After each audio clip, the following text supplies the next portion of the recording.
ओम नमः भगवते वासुदेवाय। जय श्रीकृष्ण। राधे राधे।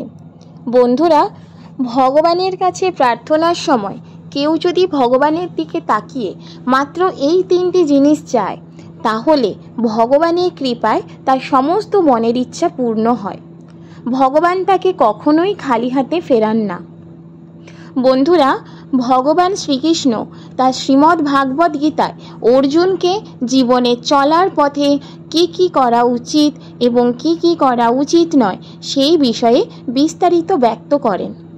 অর্জুনকে বলার মাধ্যমে তিনি সমগ্র মানবজাতির উদ্দেশ্যে যে বার্তা দিয়েছেন তা যদি আমরা মেনে চলতে সক্ষম হই, তাহলে আমরা আমাদের জীবনে সমস্ত কিছুই লাভ করতে সক্ষম হব। আমরা সকলেই বিভিন্ন দেবদেবীর পূজা অর্চনা করার পর আমরা আমাদের মনের কথা ব্যক্ত করি। আমরা প্রার্থনা করি ভগবান যেন আমাদের মনের কামনা পূরণ করেন, কিন্তু আমরা অনেক সময় ভুলে যাই ভগবানের কাছে আমাদের প্রধান কোন তিনটি জিনিস চাওয়া প্রয়োজন। অথচ ভগবান শ্রীকৃষ্ণ তার শ্রীমদ্ ভাগবত গীতায় অর্জুনকে স্পষ্ট করেই বলেছেন যে কেউ যদি আমার কাছে এই তিনটি জিনিস চায়, তাকে আমি সমস্ত কিছুই প্রদান করি। শ্রী শ্রী রামকৃষ্ণ তার ভক্তজনদের উদ্দেশ্যে একই কথা বলেছেন। ভগবানের দিকে তাকিয়ে আমাদের সবার বন্ধু হয়ে থাকেন। পরবর্তী সময়ে এই চ্যানেলের বিভিন্ন ভিডিও পেতে চ্যানেলটিকে সাবস্ক্রাইব করে রাখবেন এবং পাশে থাকা নোটিফিকেশন বেল আইকনটিকে ক্লিক করে রাখবেন। চলুন বন্ধুরা, এবার বিস্তারিত আলোচনাতে প্রবেশ করি। বন্ধুরা, ভগবান শ্রীকৃষ্ণ বলেছেন যে যথামাং প্রপদন্তে তাং স্থায়িব ভজামাহম মম বর্তানো বর্তন্তে মনুষ্য পার্থ সর্বস্ব। অর্থাৎ যারা যেভাবে আমার প্রতি পূর্ণ বিশ্বাস রেখে আমার কাছে আত্মসমর্পণ করে, আমি তাদেরকে সেভাবেই পুরস্কৃত করি। হে পার্থ, সকলেই তাই বন্ধুরা, আমাদের সবার প্রথমে ভগবানের দিকে তাকিয়ে যে বিষয়টি চাওয়া প্রয়োজন সেটি হলো বিশ্বাস।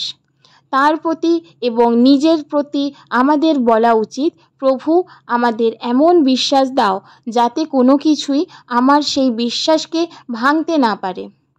অবস্থা ভালো হোক বা খারাপ যাই হোক না কেন, কখনোই কোনো অবস্থাতেই যেন তোমার প্রতি আমার বিশ্বাস না হারায়। শ্রী শ্রী রামকৃষ্ণ বলেছেন, ভগবানের প্রতি এবং নিজের প্রতি কখনোই বিশ্বাস হারিও না। যদি তার প্রতি পূর্ণ বিশ্বাস থাকে, তাহলে তিনি কখনোই তার আশীর্বাদ থেকে বঞ্চিত করেন না। তাই তো ভগবান শ্রীকৃষ্ণ তার শ্রীমদ্ ভাগবত গীতায় বলেছেন, যথামাং প্রপদন্তে ভজাহাম। যারা যেভাবে আমার প্রতি পূর্ণ বিশ্বাস রেখে আত্মসমর্পণ করে, আমি তাদেরকে সেভাবেই পুরস্কৃত করি। বন্ধুরা, দ্বিতীয় যে বিষয়টি আমাদের ভগবানের কাছে প্রতিনিয়ত চাওয়া প্রয়োজন তা হলো স্থিরতা। আমরা যখন কোনো সমস্যার মধ্যে পড়ি, তখন আমাদের মন অত্যন্ত চঞ্চল হয়ে পড়ে এবং মনের এই চঞ্চলতার কারণে আমরা বহু ক্ষেত্রেই ভুল সিদ্ধান্ত নিয়ে থাকি। আর এই ভুল সিদ্ধান্তে যদি আমরা মেডিটেশন বা ধ্যান করতে সক্ষম হই, তাহলে আমরা আমাদের এই চঞ্চল মনকেও বশে আনতে সক্ষম হব। তাই বন্ধুরা, আমাদের প্রত্যেক দিন অন্তত 5 মিনিটের জন্য হলেও ভগবানের প্রতি ধ্যান বা মেডিটেশন করা উচিত। বন্ধুরা, তৃতীয় যে বিষয়টির কথা ভগবান শ্রীকৃষ্ণ বলেছেন তা হলো পরমাং গুচ্ছং ভক্তি সহিততে ভক্তিমোহি পরাং পিত্তা মামে প্রত্যয় সংশয়। অর্থাৎ যে ব্যক্তি আমার প্রতি পূর্ণ ভক্তি রেখে কর্মের ফলের প্রতি আসক্তিবিহীন হয়ে নিজের কর্ম নিষ্ঠা সহকারে পালন করে যান, যে ব্যক্তি সর্বদা সকল মানুষের ভালো করেন এবং ভালো চান, সেই ব্যক্তি খুব সহজেই আমাকে লাভ করতে সক্ষম হন। তাই বন্ধুরা, আমাদের তৃতীয় যে বিষয়টি ভগবানের কাছে ভক্তি সহকারে চাওয়া প্রয়োজন তা হলো, হে ভগবান, সকলের তুমি কল্যাণ করো। কিন্তু অনেক সময় কেবলমাত্র আমরা আমাদের নিজেদের স্বার্থ সিদ্ধি এবং চাওয়া পাওয়ার কথাই ভগবানের কাছে ব্যক্ত করি, অপরের কথা সম্পূর্ণরূপে ভুলে যাই।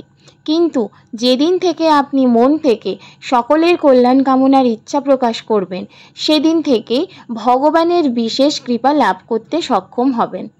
কারণ তখন আপনি আপনার আত্মকেন্দ্রিকতা পরিত্যাগ করে সার্বজনীন হয়ে উঠবেন। তাই বন্ধুরা, ভগবানের কাছে কোনো কিছু নিজের চাওয়া পাওয়ার সঙ্গে এই 3টি বিষয় অবশ্যই ভগবানের কাছে প্রত্যাশা করুন। দেখবেন আপনার সকল চাওয়া পাওয়া তিনি খুব শীঘ্রই পূরণ করে দেবেন। বন্ধুরা, আশা করি আজকের ভিডিওটি আপনাদের সমৃদ্ধ করতে পেরেছে। ভালো লাগলে অবশ্যই শেয়ার করবেন। সকলেই ভালো থাকুন, সুস্থ থাকুন, ভগবান সবার মঙ্গল করুক এই কামনা করে আজকের ভিডিওটি এখানেই শেষ করলাম। নমস্কার, ধন্যবাদ।